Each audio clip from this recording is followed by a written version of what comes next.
ಸ್ವರಗಳು, ಯೋಗವಾಹಗಳು, ವ್ಯಂಜನಗಳು. ಸ್ವರಗಳಲ್ಲಿ 3 ವಿಧಗಳು ಇದೆ. ಹ್ರಸ್ವ ಸ್ವರ, ದೀರ್ಘಸ್ವರ, ಉಚ್ಚಸ್ವರ. ಹ್ರಸ್ವ ಸ್ವರ ಅಂದರೆ ಆ, ಇ, ಉ, ಊ, ಎ, ಓ.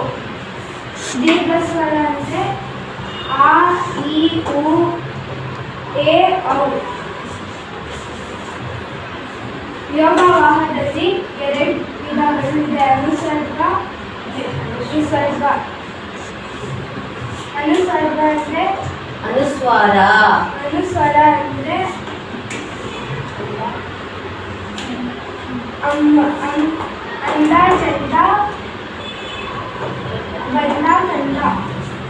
ವಿಸರ್ಗ ಸ್ವರ್ಗ, ವ್ಯಂಜನಗಳಲ್ಲಿ 2 ವಿಧಗಳು ಇದೆ. ವರ್ಗೀಯ ವ್ಯಂಜನಗಳು, ಅವರ್ಗೀಯ ವ್ಯಂಜನಗಳು.